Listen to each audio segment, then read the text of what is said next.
All right. So before we start, I want to say thank you to you guys, Simon and Johnny and everybody, for just the fact that you're interested enough to want to move the date. It can be a very easy excuse. It's on a day that doesn't work for me, so forget about it. In other words, it's easy then to just kind of say, all right, it doesn't work, and then just let it die. So the fact that you said, no, we need to change the date, that means a lot. So, shkoyach. I hope we can continue now on Monday nights. It'll be something that works out for everybody schedule-wise. The other thing I wanted to talk about was a follow-up for Ephraim from last week, but he's not here. So I'll, I guess, leave it and talk to him on it. But we didn't end up managing to finish last week because I had a work call and also no one woke up in the middle. But what I ended up doing was recording the end of last week's shir and then attaching it to the recording. So it's in the WhatsApp. So if you want to hear the ending from last week, it should all be on last week's recording. So this week we're continuing on Yevamot, of course. This one is a bit more halachic than what's been the last few weeks, but there is a bit of midrash or agada that surrounds what the Ein Yaakov talks about this week. And basically the topic of this week is Eshet Yifat Torah, the mitzvah at the beginning of Parshat Ki Tetzei of a woman who is taken during battle. She's a captive, and then the unique and strange laws surrounding the process of how you get her, of how someone is allowed to kind of marry her. So there's a machloket between Rabbi Eliezer and Rabbi Akiva in the Gemara about the particular laws that govern that process for the Eshet Yifat Torah, and as we'll see, we're going to try to understand what's driving that machloket, what's behind the dispute between Rabbi Eliezer and Rabbi Akiva. And we'll see various opinions in the Rishonim, and also the Ein Yaakov throws in kind of something at the end. So just to refresh our memory before we look at the Gemara, so just very quickly in Dvarim Perek Chaf Aleph, so the Torah tells us as follows: Ki tetzei la'milchama al oivecha u'netano Hashem Elokecha be'edecha v'shavita shivyo. So you're in battle. You managed to capture the enemy. V'reita b'shivya eshet yifat Torah v'chashakta var lekachta lecha leisha. So you see a female captive, you're attracted to her, you take her for your wife, and then the laws are ve'vital toch beitecha v'gilcha et rosha ve'asta tziporneha. Okay, so you bring her into your house, you shave her head, and you do her fingernails. Okay, we'll see what that means. Ve'sira et simlat shivya me'aleh v'yashva b'veitecha uvachta et avia yerech yamim v'et avia v'tima yerech yamim. Okay, and then she removes her captive clothes and she has to sit in your house for Yerech Yamim, which is assumed to be a month, and she cries over her parents. Okay, and then you can be with her and you can take her as a wife. And then if through this process you don't want her anymore, then you have to send her away, and you're not allowed to sell her. You just have to let her go because you made her go through this process. Right, so those are the psukim in Dvarim. So before even looking at the machloket of Rabbi Eliezer and Rabbi Akiva, the question that we should ask ourselves is, what is the purpose behind these steps that the man is meant to undergo? So there's several, right? So one is that she has to shave her head. The other is she has to do her fingernails. She has to sit in his house for a month, and she has to cry over Aviya Ve'ima. What is the rationale, or what can we attribute to why would you think that, what is the reason behind all these laws? What is the Torah getting at by making the man go through this and making the woman go through all of this? What is possibly driving this? Any thoughts? It's to try and make the man not want her anymore, I think. Make her ugly, long fingernails. That's the traditional interpretation, I think, of Asta Tziponeha. Cries for a month. We learned from a story of Leah, right? Like she was ugly and crying the whole time. So yeah. Mm-hmm. Good. So definitely to make her ugly in the eyes of her captor so that he wouldn't want her, which is what it kind of says at the end, right? If he doesn't want her, then she has to send her. Okay, good. That's definitely part of it, or one possible interpretation. let me ask kind of an obvious question, but this is so this captive, she's not Jewish, right? Because you're not going to war against yourself. I mean, the assumption is that this is against a non-Jewish nation. So how can he marry her? How can she become his wife if she is a non-Jewish captive? So at some point in this process, and the Gemara talks about this in the more halachic sections that we're not going to look at, but there has to be some sort of conversion within this process. In other words, the only way that she can become his wife is if she's Jewish, at least in the eyes of Chazal when they interpret this. So that could perhaps be another angle to all of this, that when you convert, there's a conversion process, right? Just as when a regular non-Jew converts, she has to, let's go to the mikvah and immerse herself, and he would have to get a brit milah. So maybe this is a specific conversion process as part of making her allowed to be married to him in the Jewish sense of being his wife. And another possibility, which is actually brought up by the Chizkuni, which we're not going to look at too closely, but the Chizkuni mentions that Vigilchat Rosha, right, one of the things that the Torah mentions is that you shave her head. So Kedin Mitzlora, Kederch Yotzim Michol Kodesh, Kmo Shasur Leviim. So we see that the idea of shaving one's head comes up many times in the Torah. It comes up by Mitzlora, that he has to isolate himself and then shave his head as part of the purification process. And also the Leviim in Bamidbar, when they were consecrated for the work in the Mishkan, so they also had to shave the hair on their bodies. So something about this purification process to enable one to join into something that's more holy, right? So the Mitzorah has to leave the camp. The Leviim, then we're allowed to come inside. So perhaps too, according to the Chizkuni at least, there's some sort of purification process going on here as well, possibly. Good. So let's look at the machloket Rabbi Eliezer and Rabbi Akiva. So Tana Rabbanan, the Gemara in Yevamot Daf Mem Chet says, "V'gilchat Rosha ve'asta tzipornea." So what does ve'asta mean? She does her fingernails. So Rabbi Eliezer omer takot, Rabbi Akiva omer tagdil. So v'gilchat Rosha, there's no machloket because we know what the words mean. She has to shave her head. But what does it mean? She has to do her fingernails. So Rabbi Eliezer says she has to cut them, and Rabbi Akiva says she has to grow them out, which is what Johnny said. So what's the rationale? Amar Rabbi Eliezer, ne'emra asiyah b'rosh v'ne'emra asiyah b'tzipornayim. So it uses this concept of doing something or removing something by her head and by her nails. Ma lahalan ha'avara, afkan ha'avara. So just like v'gilchat rosha, she removes the hair from her head, so she removes her fingernails from her fingers. It's a similar act. Rabbi Akiva omer ne'emar asiyah b'rosh v'ne'emar asiyah b'tzipornayim. Ma lahalan nivul, afkan nivul. No, it says that you have to do something by both, but the comparison isn't the removal of something. The comparison is to make her disgusting. So just like generally shaving, a woman shaving her head is considered not beautiful, so too a woman growing out her fingernails is considered not beautiful. And so that's the comparison you're supposed to make versus the fact that you're removing something in both cases. And there's a proof or a support for Rabbi Eliezer's words from a story in Shmuel Bet Perek Yutet. Umefiboshet ben Shaul yarad likrat hamelech lo asa raglav velo asa sfamo.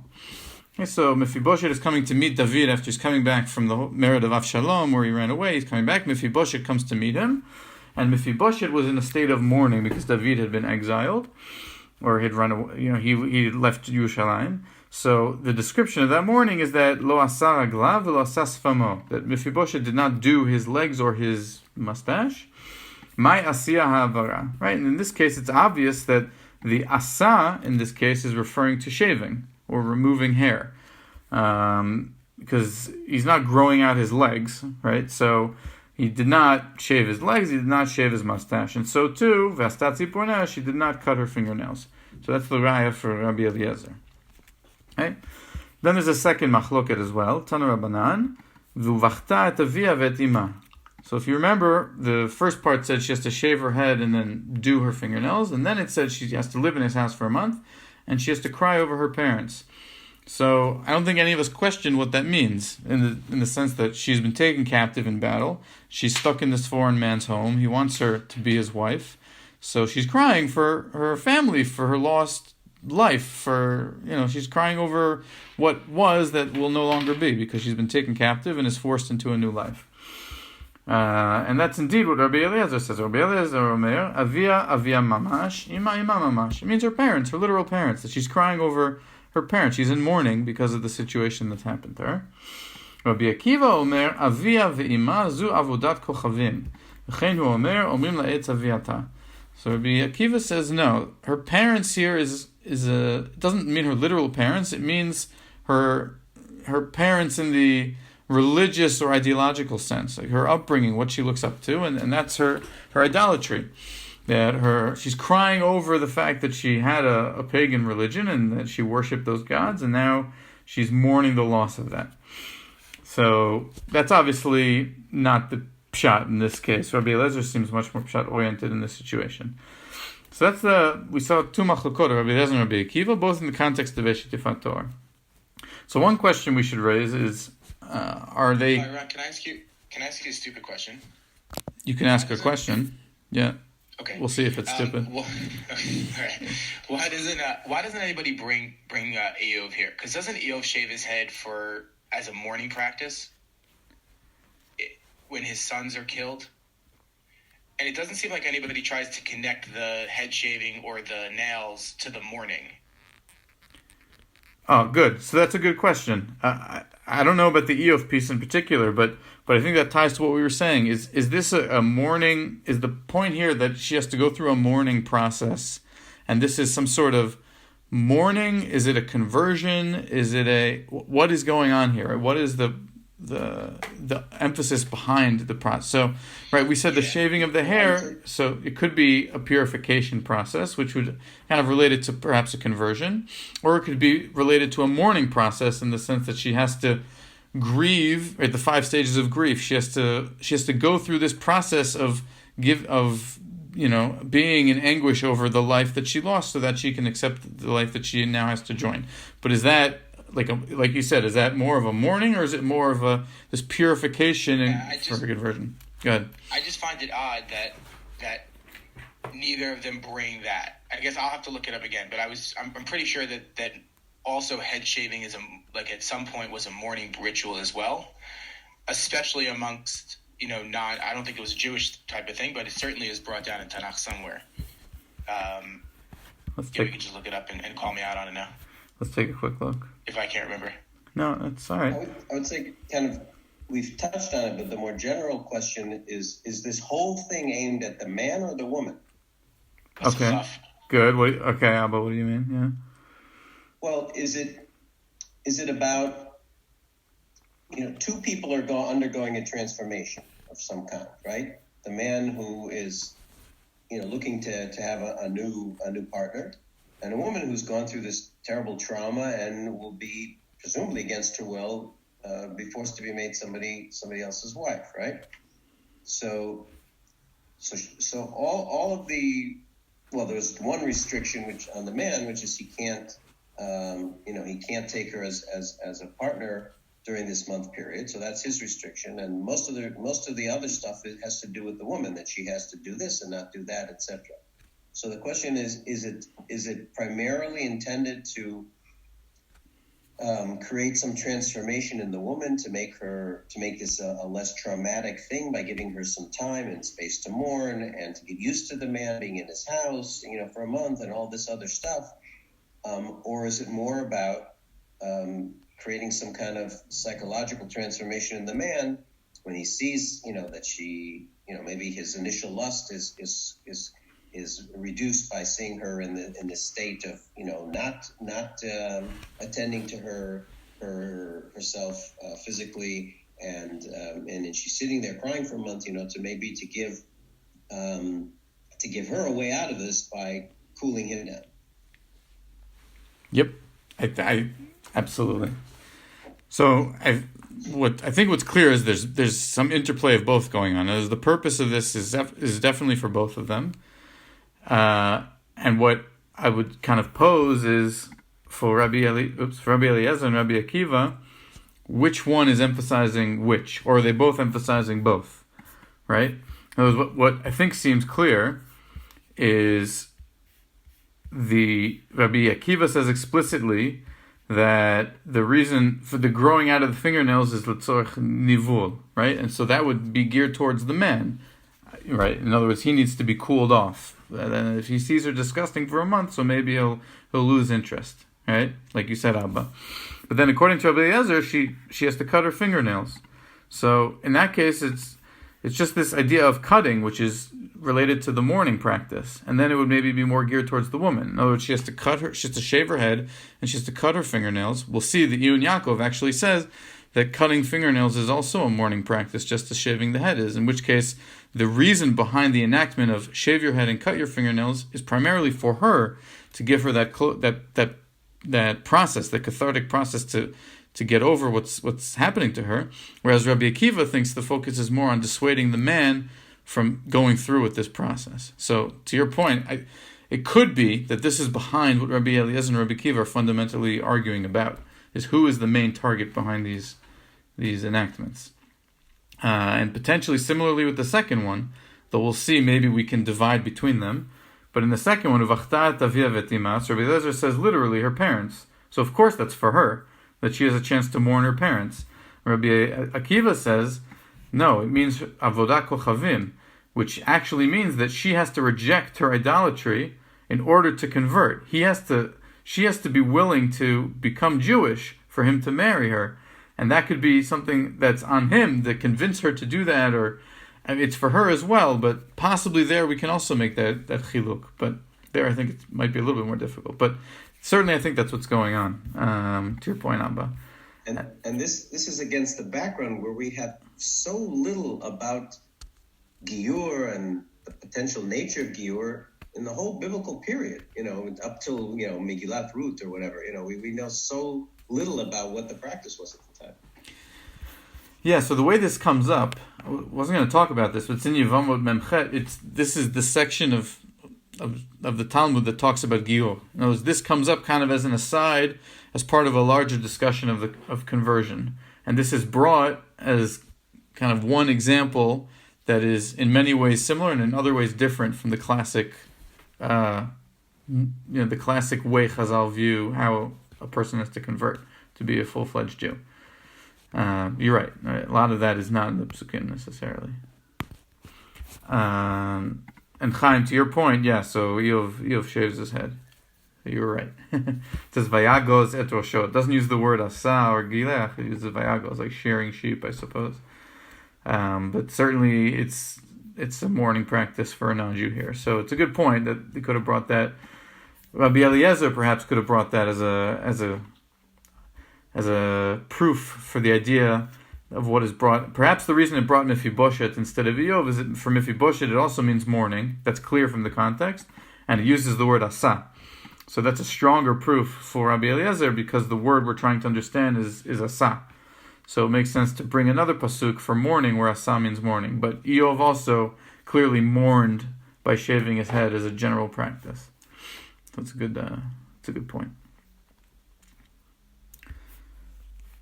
Great. Okay, so let's look at Tosfot here. So Tosfot tries to understand what Rabbi Eliezer and Rabbi Akiva are discussing from a halachic standpoint, purely. So he says, what are they arguing about? So he gives three possible opinions. He says one is lemizbar korai pligi. He says they're literally just arguing about how to explain the psukim. In other words, they have a genuine disagreement about what the words mean.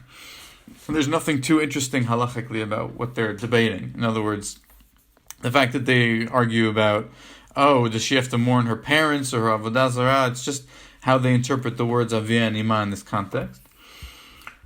The second opinion Tosfot gives is inami, or you can say nafka mina im metu avia v'ima onid gairu.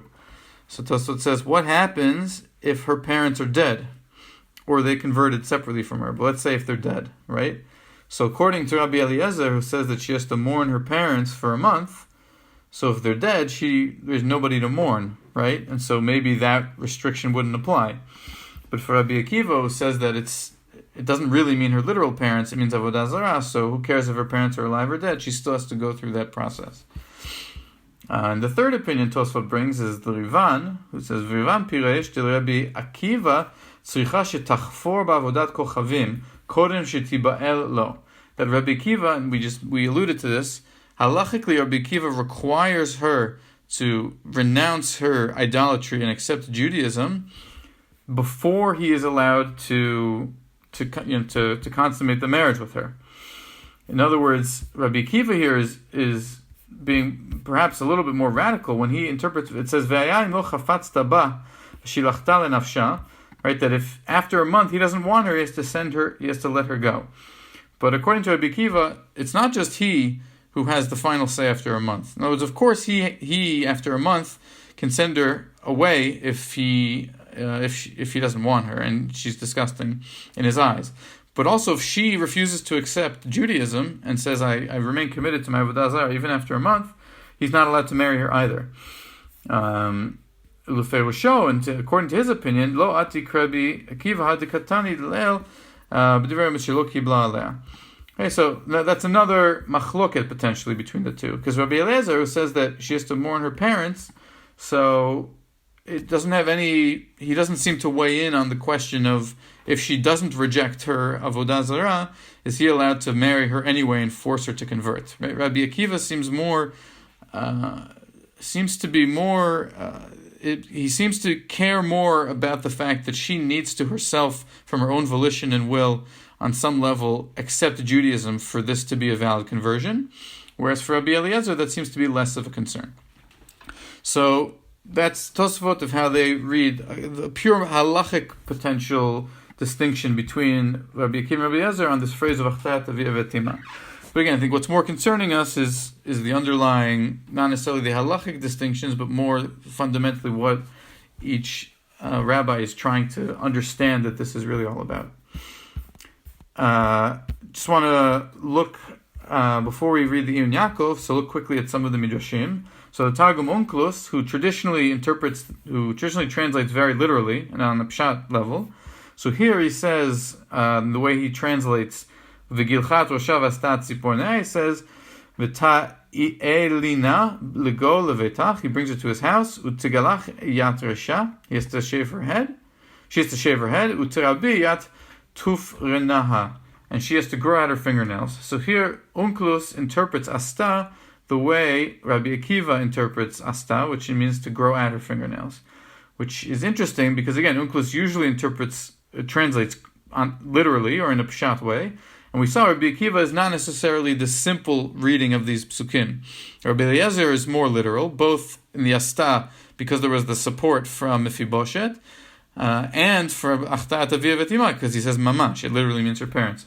But here Targum Onkelos translates according to Rabbi Akiva, and the Midrash Haggadah also seems to agree with Rabbi Akiva. So it says V'gilchat rosha, she has to shave her head. Lekach tziva Kadosh Baruch Hu lasot kach shetitganeh be'einav v'lo yikachena. So Abba, this was to your point. The Midrash Haggadah says, why does she have to shave her head? So it's not for mourning. The reason that Hashem commanded her to shave her head is that she should look disgusting in his eyes.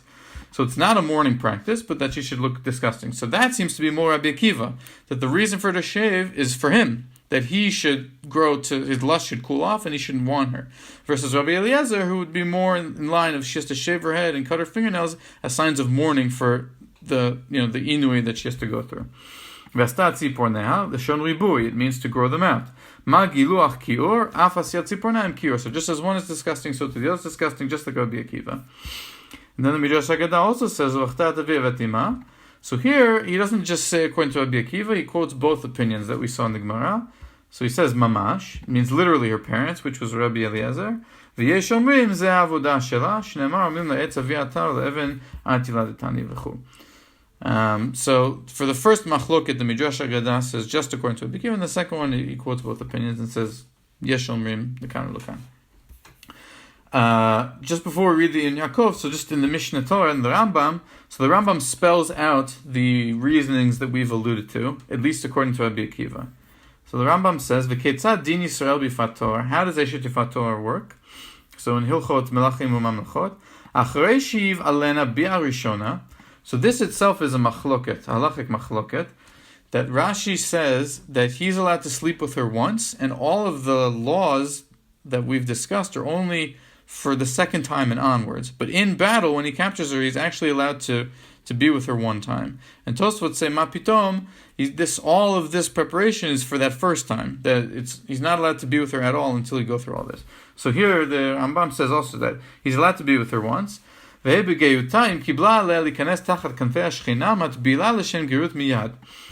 he captures her in battle and she agrees immediately to become Jewish, so then she goes to the mikvah and she dunks for the purposes of conversion, and then he's allowed to marry her right away. In other words, for the Rambam, this whole process is only if she doesn't immediately accept Judaism. But if she immediately accepts Judaism, she doesn't have to go through this whole story.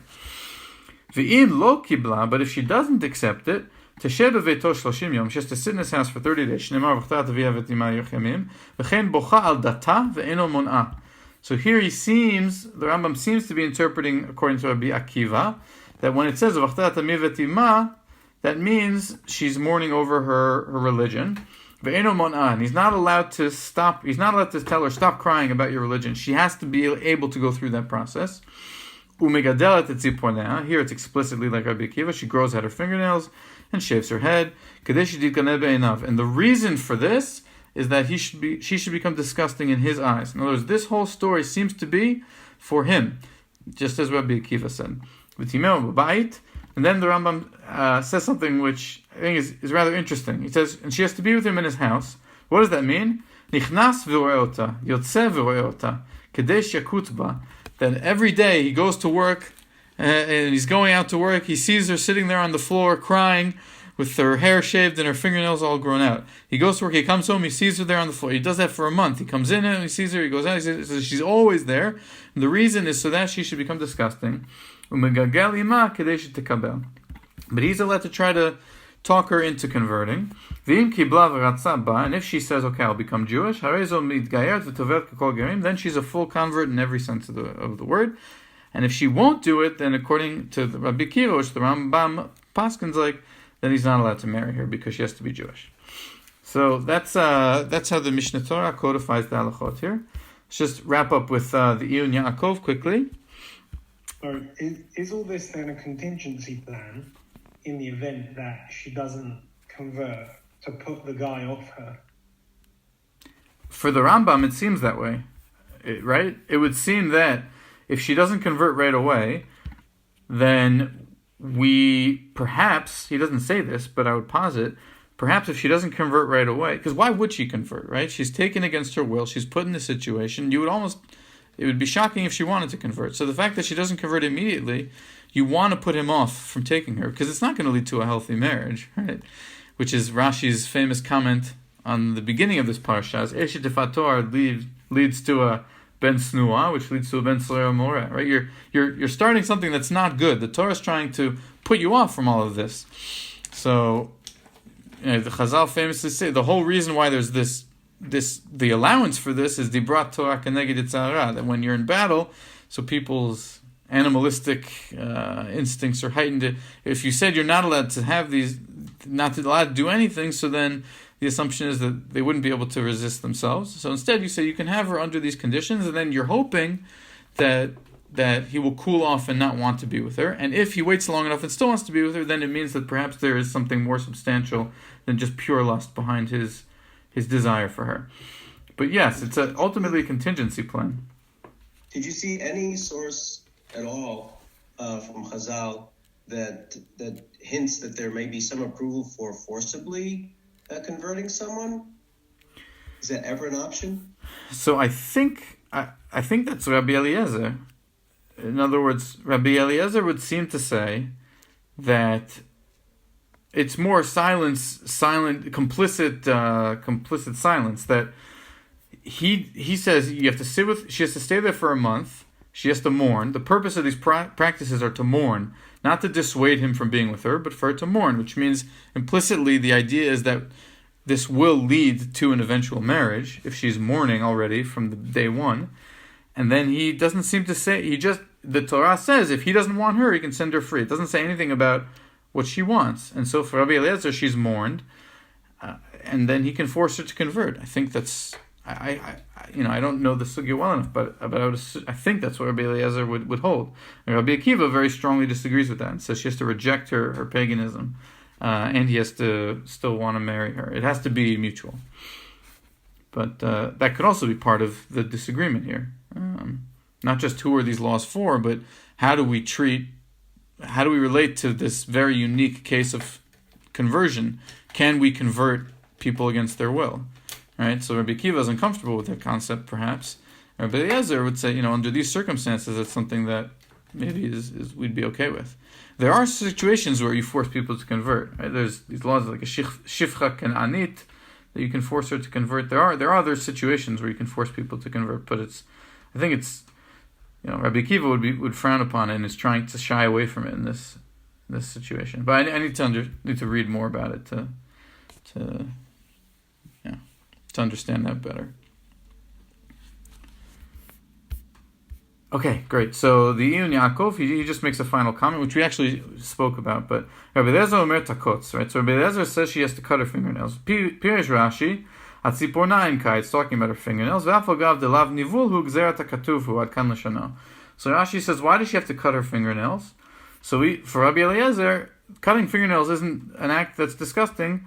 So Rabbi Eliezer, according to Rashi, it's gzerat hakatuv. The Torah says she has to cut her fingernails. Right? It doesn't give a reason. It's not related to making her disgusting. It's just this is part of the process. Right? And so the Yaakov says it's not just gzerat hakatuv. Maybe we can give a reason for Rabbi Eliezer. That they're consistent with their opinions. Right? That they are consistent in their rationale in the case of Astat Ziporneh, and then later in the case of Vachtat Avia Vetima. The Rabbi Eliezer Svir Leo Vachtat Avia Vetima Mamash, that he held that she cries for her parents, literally her parents, the Vishen Evda Mehem, right, that she's lost them, she's been taken away from them, Ki'ilu Metu, as though they've died, so she's mourning them, V'darkam Shelu Mot Mipnei Hatzar Lisrot Al Mitehem. And the ways of the nations of the world is from mourning that they would gash themselves over their dead, right? That they would cut themselves over the dead. It was a practice of the nation. As the Rambam says, that was a practice of the nations. And so the way that this woman who was stuck in this man's house, how could she maintain and observe the mourning rites of her of her religion, is if she needs to scratch over her lost parents because she's essentially lost them, so she would do it with her fingernails that she would cut and observe that rite. And so Torah asrita, but the Torah says you're not allowed to mourn like that. Lachen takot, so she has to cut off her fingernails so that she can't cut like that. Masha'en ken Rabbi Akiva tikamer dekayel avodah zarah. But Rabbi Akiva says that this whole thing for her parents is not literally her parents, but it's about the idol worship. And then it got cut off here. The picture I took got cut off. But the reason there is that she should become disgusting in his eyes. It's not really. In other words, it's not related. So really, what the Iyun Yaakov is doing is he's, I think, saying more explicitly the reasoning of Rabbi Eliezer that we've been suggesting. That Rabbi Akiva, it's clear from the Midrashim and the Rambam, as we saw, that it's about making her disgusting in his eyes, that the purpose behind all this is for him. But for Rabbi Eliezer, it seems the purpose is for her as a mourning rite. And this is a rite of passage for mourning and ultimately for conversion, to purify her and to allow her to mourn her past life. And so he argues that Vastat Ziporneh is part of that. The reason she has to cut her fingernails is because otherwise she would be doing a mourning practice which would be forbidden for her as a Jewess to be, as the Rambam mentions in the Chorakum, which is something that they would do with their fingernails. They would cut themselves over the dead. So everybody is consistent with their opinion, and it all works out nicely. So that's the Iyun Yaakov's interpretation. So, questions, comments, thoughts? I just have to scratch here for a minute. All right, thank you. Have a good night. Shabbat shalom. All right, it's Monday. Sorry. Have a good week. Yeah.